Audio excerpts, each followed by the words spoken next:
নমস্কার, মাতৃভূমি লোকালের আরো একটি নতুন ভিডিও শুরু করছি নেভি মুম্বাইয়ের কোপার কিরানা থেকে। আজকে আমরা যাব হচ্ছে গিয়ে থানের দিক।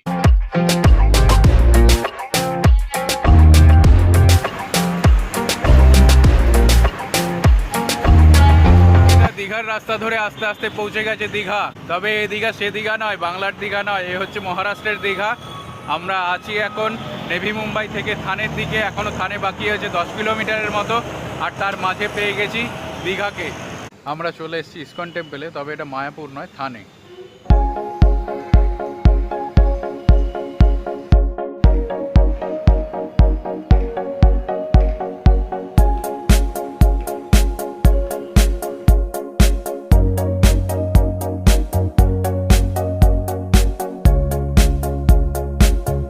এরপর আমরা দেখতে গেলাম থানের নমো পার্ক, যেটা কল্পতরু পার্ক সিটির মধ্যে আছে।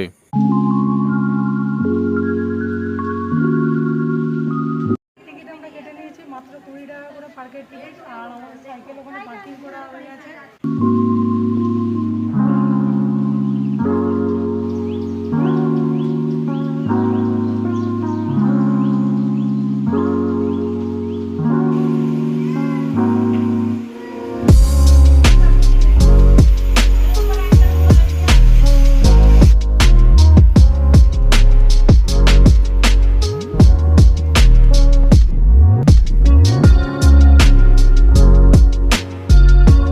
বাজে রাত 8টা, আর আমরা আজকে থানেতেই আছি। থানেতে অনেক জায়গার খোঁজ করলাম রাত্রে থাকার জন্য, কিন্তু পাওয়া যায়নি। থানের যে রোডটা ফাঁসাইয়ের দিকে যাচ্ছে, সেখানে পরস্পর 4টে পেট্রোল পাম্প আছে। তো আমরা 4টে পেট্রোল পাম্পেই কথা বলেছিলাম। এর মধ্যে ইন্ডিয়ান অয়েলের পেট্রোল পাম্প আর ভারত পেট্রোলিয়ামের পেট্রোল পাম্প হচ্ছে আমাদেরকে অ্যালাউ করেছে। তো ইন্ডিয়ান অয়েল বলছিল বাইরে টেন্ট খাটিয়ে থাকতে, কিন্তু ভারত পেট্রোলিয়াম বলেছে ভেতরে টেন্ট খাটিয়ে থাকো। তো আমরা যে পেট্রোল পাম্পের ভেতরে টেন্ট খাটিয়ে আছি, আর এটা হচ্ছে পেট্রোল পাম্প। বিগত 1.5 বছরে যতদিন ধরে আমরা ট্রাভেলিং করছি, আজ পর্যন্ত কোনো দিন আমরা পেট্রোল পাম্পে থাকিনি। তো এটাও একটা নতুন অভিজ্ঞতা আমাদের জার্নিতে অ্যাড হবে।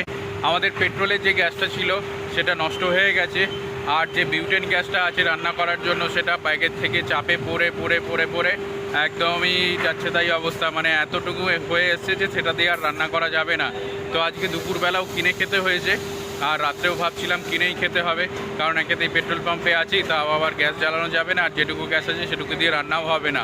তো কী করলাম, তো এখানকার ভাইদেরকে জিজ্ঞেস করলাম যে এখানে লোকাল কোনো জায়গায় সস্তার খাবার পাওয়া যায় কি না, কারণ এটা থানে, মুম্বাইয়ের গা ঘেঁষাঘেঁষি জায়গা, তো বিশাল দাম হবে। তো এখানকার যে ম্যানেজার আছে কিরণ ভাই, তো বললো আমাদের তরফ থেকে আমরা খাবার দিয়ে দেবো। তো কোনো দিন আজ পর্যন্ত পেট্রোল পাম্পে থাকিনি আমরা, তো ফার্স্ট টাইম এক্সপিরিয়েন্স। আমাদের খারাপ যাচ্ছে না, ভালোই যাচ্ছে। কপালে যদি থাকে অনেক কিছুই হয়। বসেছিলাম, ভাই খাবার দিয়ে গেছে, তারপর হঠাৎ এসে আইসক্রিমও দিয়ে গেল। সঙ্গীতার মনে হয় আইসক্রিমটা খেতে ইচ্ছা করছে না, ঠান্ডা ঠান্ডা লাগছে। তো সকাল সকাল আমরা বেরিয়ে গেছি ফাঁসাইয়ের দিকে, কিন্তু রাস্তায় বিশাল জ্যাম। মোটামুটি 4-5 কিলোমিটার এর একটা দীর্ঘ জ্যাম পড়েছে। তো এখন এই লরিগুলোর পেছন দিকটায় দাঁড়িয়ে রয়েছি, সামনের দিকে আমাদের যেহেতু সাইকেল টুকটুক করে এগোচ্ছি।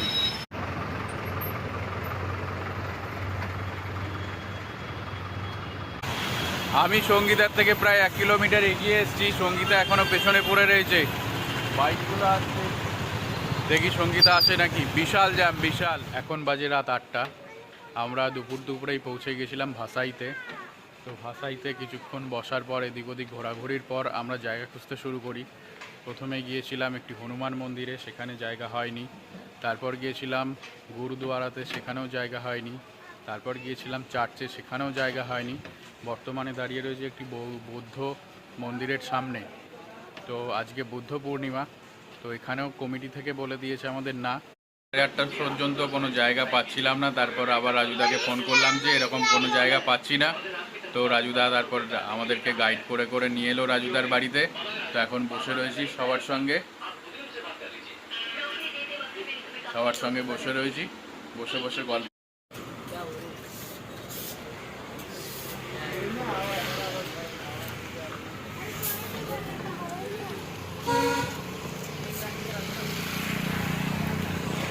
দেখে দাঁড়িয়েছিলাম এখানে এত সাইকেল পড়ে রয়েছে, যেহেতু প্রদীপের সাইকেল লাগবে, আর আমার সাইকেলের লিক হয়েছিল।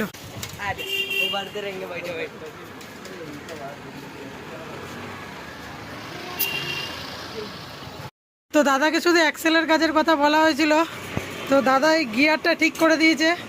এই যে পুরো গিয়ারটা এখন চেঞ্জ হচ্ছে, এই সাইকেলের কখনো এর আগে পুরো গিয়ার চেঞ্জ হয়নি, নিচের গিয়ারটা তো আসতোই না। বাসাই ইস্টে যে কারণে আমরা গিয়েছিলাম সেই কারণটা অতটা সাকসেসফুল হয়নি। তো ওখানে একজন ট্যান্ডেম বানিয়েছিল, তার সঙ্গে বহুদিন আগে 1 বছর আগে থেকে কথাবার্তা হচ্ছিল যে দেখা করবে, একটু ট্যান্ডেমটা দেখবো। কারণ আমাদের ফুলটুসি তো অসুস্থ, আর ফুলটুসির প্রচুর ওয়েট, যার জন্য নিয়ে যাওয়াও পাহাড়ি পথে একটু অসুবিধা হয়।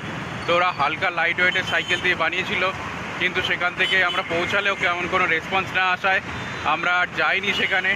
তো আজকে আবার ফিরে যেতে চলেছি কোপার কিরানার দিকেই, নেভি মুম্বাইয়ে। তো নেভি মুম্বাই যাওয়ার পথে এখন রয়েছি আন্ধেরির কাছাকাছি, আর এখান থেকে দেখা যাচ্ছে আমাদের সামনাসামনি মুম্বাইয়ের গঙ্গা, এটাকে বলে পাওয়াই লেক। তো অনেকেই এসে বসেছে, বিকেলবেলা আছে তাই জন্য সুন্দর দেখতে লাগছে।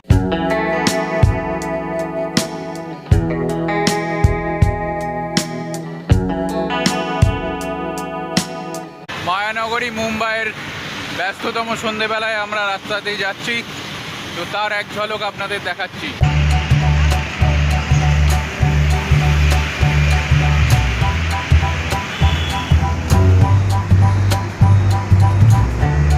আমাদের পেছনের ব্যাকগ্রাউন্ডটা আলো আধারির হলেও এখন কিন্তু সন্ধেবেলা নয়, এখন হচ্ছে ভোরবেলা, এখন ভোর 5:30 বাজে। আর আজকে হচ্ছে গিয়ে 26শে মে। তো এখন প্রচণ্ড গরম, আছি মুম্বাইয়ে।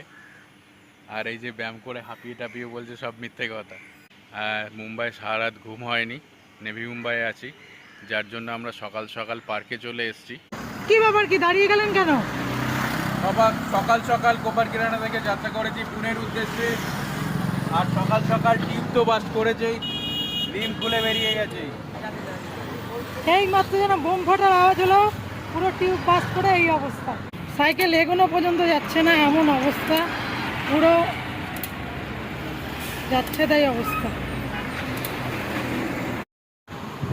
2 কিলোমিটার রাস্তা এখনো যেতে হবে, 2 কিলোমিটার পর সাইকেলের দোকান।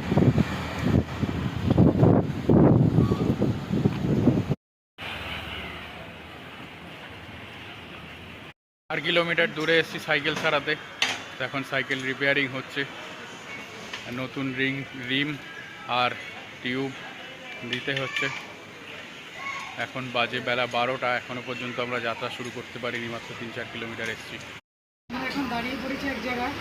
আমাদের যে পেট্রোলের স্টোভটা ছিল সেটা এখন কাজ করছে না, তার বদলে রিপ্লেসমেন্ট অনুযায়ী আমরা একটা নতুন জিনিস নিতে চলেছি। কি নিতে চলেছি? নতুন গ্যাস নেওয়া হয়ে গেছে। দাদার নাম হনুমান সিং, দাদা রাজস্থান থেকে। আর এটা আমাদের পড়লো 1050 টাকা। থ্যাংক ইউ ভাইয়া। তো আমরা পৌঁছেছিলাম এইখানে, আঞ্জালি জায়গাটার নাম। তো গ্যাস কেনার পর সামনেই যে গ্রামটা ছিল ওই গ্রামের ভেতর গেছিলাম, দুটো ভাইয়ের সঙ্গে দেখা হয়েছিল। তো ভাইরা এই মন্দিরের সামনে আমাদেরকে এনে দিয়েছিল। মন্দিরের বাইরে সুন্দর জায়গা, আশেপাশেও গাছপালা আছে, কিন্তু হচ্ছে গিয়ে ইলেকট্রিসিটির ব্যবস্থা নেই। তো আমরা কাছে একটা বাড়ি আছে সেইখানে গিয়েছিলাম।